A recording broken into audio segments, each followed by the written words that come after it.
평균의 종말 토드 로즈. 평균이라는 환상이 얼마나 우리 삶에 뿌리 깊게 스며들어 있을까.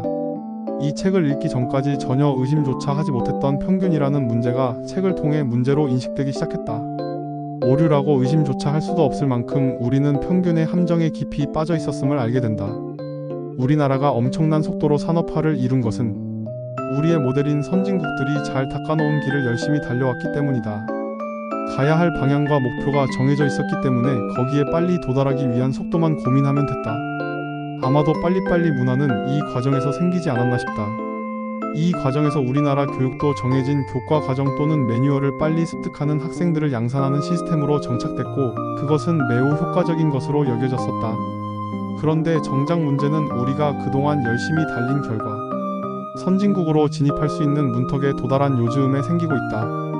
어느새 우리가 선두 그룹으로 나서기 시작하면서 이제는 속도보다 가야 할 방향과 목표를 우리 스스로 찾고 세워야 하는 상황으로 바뀌었다.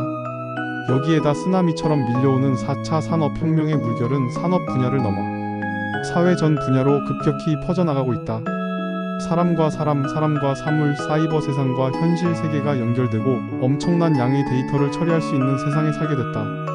예전에는 평균이라는 개념에 묻혀 무시될 수밖에 없었던 개개인의 특기와 장점을 고려할 수 있는 능력이 생기게 됐고 사회의 발전은 이 능력을 얼마나 확보하고 잘 활용하느냐에 따라 좌우되는 세상으로 진입했다. 사람은 사람대로, 사물은 사물대로 각 개체가 가지는 다양성이 무엇보다 중요하게 고려돼야 할 세상이 이미 시작된 것이다. 그런데 우리는 아직도 획일적 사고의 틀에서 벗어나지 못하고 있다. 대학 수능 시험만 해도 우리가 얼마나 획일적인 교육과 평가의 틀에 사로잡혀 있는지 적나라하게 보여주고 있다. 이 책은 아직도 획일적 평균주의의 함정에서 허우적대고 있는 우리들에게 천지를 뒤흔드는 우레로 다가온다. 지금은 하버드 대학교 교육대학원 교수인 저자 토드 로즈는 우리가 평균적으로 알고 있는 우등생이 절대로 아니었다.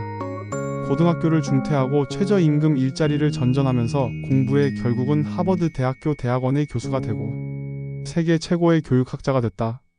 저자는 왜 자기가 고등학교 때 문제 학생으로 분류됐는지 어떻게 공부의 요령을 터득했는지 스스로의 경험을 반추하면서 평균주의에 함몰돼 있는 교육과 평가 시스템의 문제를 조목조목 짚어내고 있다. 저자가 문제만 제기했다면 그리 큰 울림은 없었을 것이다. 평균주의에서 벗어나는 구체적 해결책까지 제시함으로써 여타의 비슷한 저서들과 차별화는 물론 독자들의 흥미를 집중시키고 있다. 이 책에 소개된 다양한 예들은 특히 우리가 당연하다고 여기고 있었던 평균에 대한 생각을 여지없이 깨부수어 버린다. 우리에게는 일평생 평균이라는 잣대가 졸졸 따라다닌다. 우리는 평균에 얼마나 근접한가, 또 평균을 얼마나 뛰어넘을 수 있는가에 따라 평가를 당하며 살아가고 있다. 학교에 다닐 때는 평균적인 학생의 성적과 비교돼 등수와 등급이 매겨지고 대학에 지원하면 등급과 시험 성적이 지원자 평균치와 비교당한다. 입사 지원 시에도 등급과 시험 성적만이 아니라 자질과 경력과 인성 점수까지 지원자 평균치와 비교된다. 취업이 되고 나서도 연례 평가로 해당 직무 수준에서의 직원 평균치와 대비돼 또다시 비교당하기 십상이다. 재정적 기회조차 평균 점수에서의 이탈 여부에 따라 평가되는 신용 점수의 근거에 정해진다. 우리 대다수가 직관적으로 느끼고 있다시피 인성평가의 점수, 표준화된 평가에서의 등급, 평균 학점, 수행평가 등급이 우리 자신 혹은 우리 자녀들이나 학생들이나 종업원들의 능력을 그대로 반영하는 것은 아니다. 하지만 개개인을 측정하기 위한 척도로서의 평균이라는 이 개념은 우리 뇌리에 너무 뿌리 깊이 박혀있어 여간에선 진지한 의문을 품기가 힘들다. 우리는 이따금씩 평균이라는 것에 거북함을 느끼면서도 평균을 사람들에 대해 어느 정도의 객관적 사실을 보여주는 지표로서 받아들인다. 그러나 이 책의 주요 전제는 언뜻 보기엔 단순하다. 즉 평균적인 사람은 아무도 없다는 것이다.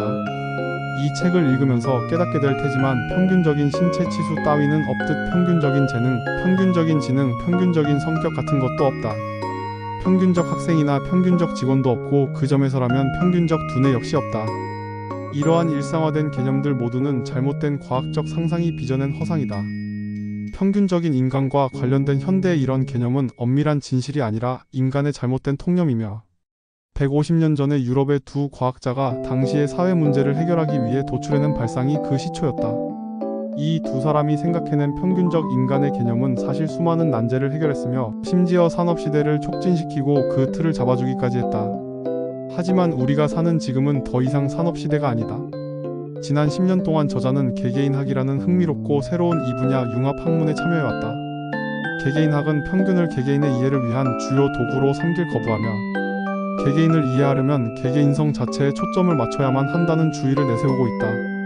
최근에 들어 세포생물학자, 종양학자, 유전학자, 신경과학자, 심리학자들이 이 새로운 개개인학의 원칙을 하나둘씩 채택하면서 세포, 질병, 유전자, 두뇌 행동 등의 연구에 근본적 변화를 일으키고 있다.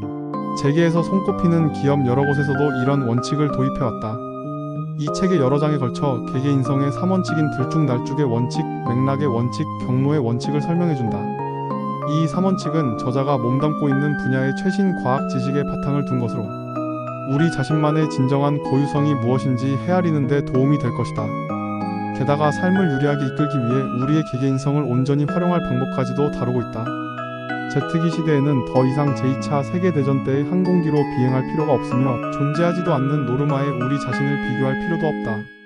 산업시대에 어떻게 평균주의가 뿌리내리고 사람들의 생활에 스며들었는지 다양한 사례를 들어 얘기한다. 그리고 이제 시대가 바뀌어 개개인성에 중점을 둔 시대로 가고 있다.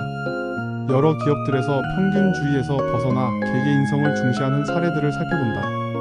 이제는 모든 조직들이 꿈을 되찾기 위해 필요한 신념으로서 개개인성을 받아들이고 평등한 맞춤을 채택해야 할 때다. 이루기 어려운 꿈일 테지만 지금 현재야말로 그 어느 때보다 그 꿈의 실현에 가까이 다가와 있다. 이제 더는 평균의 시대가 강요하는 속박에 제한당할 필요가 없다. 이제는 시스템에 대한 순응이 아니라 개개인성을 중요시함으로써 평균주의의 독재에서 해방돼야 한다. 저자는 말한다. 우리 앞에는 밝은 미래가 펼쳐져 있으며 그 시작점은 평균의 종말이라고.